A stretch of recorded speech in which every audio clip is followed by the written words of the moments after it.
Fala galera, Guilherme Silva aqui, vou trazer a análise diária do Bitcoin. Então pessoal, vamos dar uma passada na S&P antes, como sempre. Eu tava dando uma olhada ali, a S&P tá dando uma recuada, o mercado cripto inteiro tá recuando junto.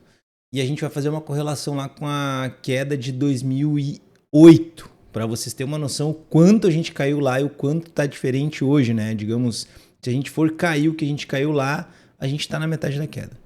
Essa aqui é a grande questão. Nesse momento a S&P, pelo que eu vejo ali, segundo as médias, ela está meio lateralizada, mas o momento está um pouco tenso. Vamos fazer essa análise e depois a gente vai vir aqui para o Bitcoin. Eu vou mostrar várias coisas bem interessantes para vocês.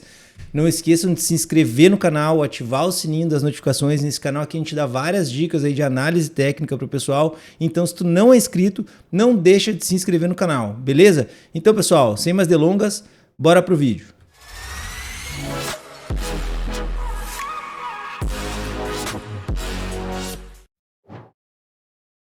Então, pessoal, eu vou vir aqui na S&P, tá? Vou mudar aqui, depois a gente vai voltar nesse gráfico do Bitcoin aqui, que eu quero falar bastante dele, que é todo o histórico dele, que tem uma análise bem interessante para me mostrar. Mas primeiro vamos vir aqui na S&P e eu quero que vocês observem comigo aqui, tá? Vou botar um gráfico semanal, tá? E a gente vai observar o que aqui? No diário, se a gente observar o diário, tá? Essa é a correção que está acontecendo. A gente fez um movimento de alta, a gente tem um gapzinho aqui, quem sabe para fechar, né? Quem sabe a gente não está caindo para vir fechar esse gapzinho e depois continuar alta. Tá? O grande problema que eu estou vendo aqui na S&P é que no semanal, se a gente pegar e analisar o que está acontecendo, tá? A gente está preso num range.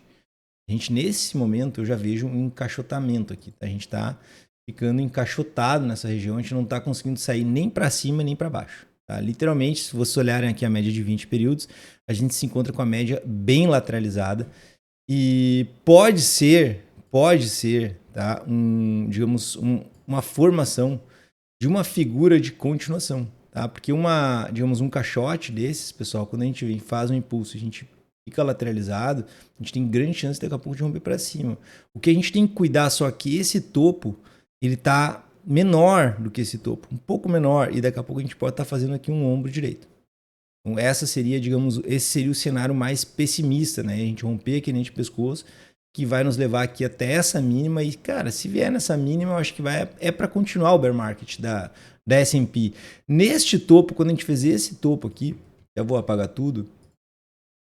Quando a gente fez esse topo, eu comentei, bom, S&P, do jeito que estava, se eu tirar toda essa parte daqui, tá? Nós estávamos aqui armando um pivôzão de alta no gráfico semanal e a média estava bem apontada para cima. Agora ela já lateralizou e agora eu já considero esse retângulo aqui que veio depois desse movimento de impulso. Então a gente tem que estar ligado aqui na S&P porque ela ainda não ela não teve a confirmação da virada de tendência. Nesse momento aqui eu acreditei que ela poderia confirmar o pivô aqui de alta e daqui a pouco começar a andar para cima, apesar do pessimismo do mercado. Tem um pessimismo muito grande em relação ao que está acontecendo, porque a gente sabe que a gente está com um cenário macroeconômico bem pessimista e tem muita gente dizendo que isso aqui daqui a pouco foi um movimento de alta e que daqui a pouco pode falhar e a gente vir a cair bem mais.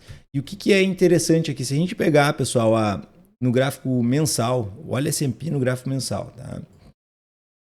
Se a gente pegar e observar o gráfico mensal e a gente for lá nas crises lá de 2000 e depois 2008, olha o quanto a gente caiu de fato, né? A gente caiu quanto nessas crises aqui, nessas quedas? A gente chegou a cair 50%. E aqui na pandemia também foi... Não, a pandemia foi aqui, tá, pessoal? Perdão. Aqui foi na crise imobiliária, lá, tá? E a gente caiu quanto aqui? 56%.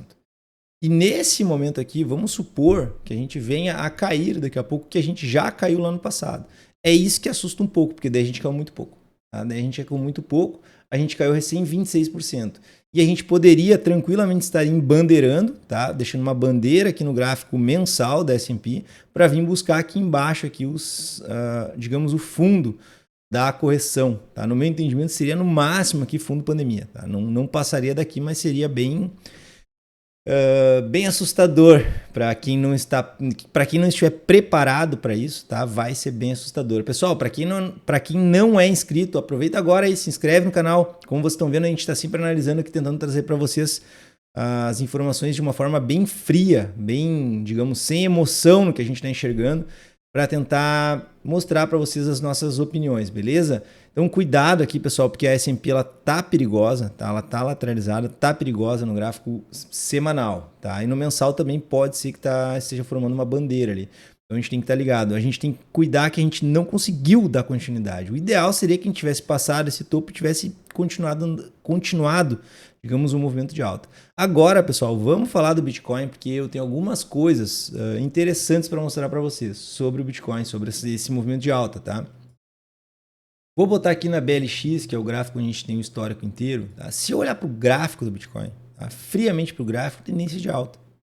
Tem gente que diz que não, tá? Tem muita gente que diz que não, mas, cara, tendência de alta por quê? Porque a gente já virou as médias para cima, a gente já tem praticamente um pivô, 2 pivôs apontados para cima no gráfico semanal e a gente está acima da média de 20 no gráfico semanal.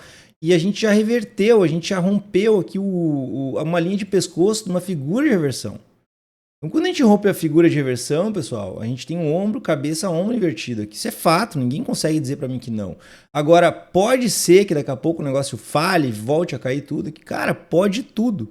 O que a gente tem que analisar aqui, pessoal, é o comportamento do gráfico. Tá? O comportamento, o que está acontecendo. Nesse momento, eu não posso dizer para vocês que a gente vai cair. Eu tenho que dizer para vocês que a gente vai subir. Por quê? Porque a gente não tem uma figura dizendo que a gente vai cair. Tá? Então, eu não posso ter resistência pela frente nesse momento aqui. A gente, no caso de... O que eu quero dizer com ter resistência? É claro que a gente pode ter nesses topos, nesses fundos, mas neste momento, a tendência é de alta. Neste momento, a expectativa é de que essas resistências sejam rompidas. Certo? Porque a gente está andando para cima nesse momento. Agora, a certeza de que a gente vai conseguir segurar esse movimento para cima, aí que está a dúvida. Aí que está o medo de muita gente, porque o cenário não está favorável. Tá? Uma coisa que me chama a atenção, se eu pegar o gráfico mensal, tá? Que daí a coisa muda um pouco de figura. Se eu pegar o gráfico mensal, o que a gente tem no gráfico mensal? Tá? Se a gente estiver falando, eu estava falando em um gráfico semanal, tendência de alta no semanal. Tendência de alta no semanal. Aí que está o perigo, tá? Porque se eu pegar um gráfico mensal, em nenhum momento da história do Bitcoin, a média de 20, que é essa média amarela que vocês estão vendo aí, ela se mostrou como uma resistência. Tá? Ela sempre que a gente caiu abaixo dela, a gente rompeu ela e continuou andando. A gente ainda pode, a gente não significa que é uma resistência ainda, porque a gente está em cima dela e esse candle nem fechou e a gente nem tem o próximo candle. Tá? Então, a gente precisa que isso aqui aconteça logo. A gente rompa a média de 20 períodos, aqui que vocês estão vendo, como aconteceu aqui lá em 2015, cara, a gente vá para cima dela. A gente não pode se trancar na média de 20 aqui, porque no gráfico mensal, eu posso dizer para vocês que a tendência é de baixa e a gente está testando a cabeça do pivô aqui. Do pivô não, tá? Da ativação do topo duplo. Para quem não entende, para quem nunca ouviu falar, quando a gente tem um topo duplo, a gente vem subindo, certo? A gente encontra uma região de resistência, a gente corrige, a gente volta, testa essa região de resistência e a gente tem a ativação. A ativação do topo duplo é quando a gente perde essa mínima aqui. Então, quando a gente perde a mínima, tá, a gente pode voltar e testar essa mínima como uma resistência. E é isso que pode estar acontecendo no Bitcoin neste momento. Se vocês observarem, a gente vem de topo duplo, a gente sobe, a gente cai, a gente volta, topo duplo, ativado somente na perda dessa mínima aqui. A gente fura, a gente volta tudo lá e agora a gente pode estar voltando para testar essa região de resistência, certo, pessoal? Que é um suporte, era um suporte, antigo suporte, se transformando em uma resistência, confirmando aqui as teorias de bipolaridade, né? De troca de polaridade, na verdade, quando a gente tem um suporte que se transforma em uma resistência. Então fiquem ligados, tá, pessoal? Porque o Bitcoin pode estar fazendo isso. No gráfico mensal, a gente está com uma tendência de baixa, porque a gente está com as médias viradas para baixo, média de 20 viradas para baixo. Então fiquem ligados. A propósito, apareceu um cupomzinho para vocês, para quem tem interesse em aprender com um profissional de investimentos para fazer um curso de análise técnica. Pessoal, aproveitem, acessem lá. Porque o que eu mostro lá, nos mínimos detalhes, pessoal, eu tenho certeza que vocês não vão se arrepender, beleza? Vamos continuar aqui agora. O que mais que eu quero mostrar para vocês? TSI, que é um indicador bem forte para a gente analisar, digamos, times frames maiores, no gráfico mensal. Tá? Vamos lá, gráfico mensal. Inclusive tá a MACD aqui. Eu vou deixar a MACD, já que ela tá aqui, vamos falar da MACD também. Olha como que tá a nossa MACD, cara. Tá? Esse é um dos motivos que eu, Guilherme, estou desconsiderando um pouco esse pessimismo geral. Eu estou com cuidado, né? Eu estou levando cuidado digamos, em afirmar 100% que a gente vai andar para cima, mas eu estou muito mais acreditando que é possível que a gente ande para cima do que para baixo. Apesar do pessimismo geral. Porque a gente tem alguns indicadores que eles estão, digamos, virando para cima. Aqui a gente está falando de gráfico mensal. Se cruzar a MACD no mensal aqui, pessoal, olha, eu não vou ter como dizer para vocês que, cara, a gente não vai em direção ao topo histórico. Independente do que está acontecendo lá com a S&P. Tá? Até a propósito, tá? Uma coisa bem interessante de a gente abordar aqui é a questão do Bitcoin. Né? O porquê que o Bitcoin existe? Não é para brigar com os bancários, digamos, brigar com o setor bancário.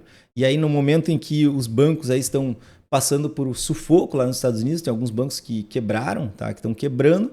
E aí o pessoal não vai acreditar digamos que o Bitcoin vem para mudar tudo isso, para a gente não ficar na mão dos bancários, né? Até estava discutindo isso com o Rodrigo, que é um amigo meu, um aluno, na verdade, que eu falo direto com ele no WhatsApp ali. E a gente estava comentando isso. Pô, se as criptos vieram para isso, não é a hora da gente mostrar do mercado, da gente não, né, cara? A gente não tem como movimentar com essa palavra a gente, né? O mercado, digamos, não é a hora do mercado mostrar que o Bitcoin e as criptomoedas vieram para isso? Não é a hora, não é agora? No meu entendimento, seria a oportunidade perfeita, né? Porque se o Bitcoin começa a andar para cima contra o que estão falando, aí se confirma totalmente que o Bitcoin vai $1 milhão, cara. Entende? Então vai se confirmar 100% a teoria do Bitcoin é $1 milhão daqui a pouco, porque a gente vai começar a andar para um lado enquanto tem banco quebrando. Então digamos, é um adendo que eu faço aqui no meu vídeo, digamos, o que eu tô pensando a respeito disso, tá? É a hora, cara. Porque se a S&P começar a cair e o Bitcoin acompanhar, a gente está andando junto, não adianta. A gente está andando junto com uma volatilidade diferente, tá? Então a gente tem que ficar ligado nisso. Vou voltar aqui para o gráfico, porque eu quero mostrar para vocês aqui o TSI também. Ó. O TSI também no gráfico mensal está cruzando forte. O TSI também está cruzando forte e a média de 20, conforme eu mostrei para vocês, não pode se transformar em uma resistência. Para finalizar, pessoal, era isso que eu tinha para dizer para vocês. Para quem é novo aqui, não deixa de se inscrever no canal. Então era isso. Um abraço.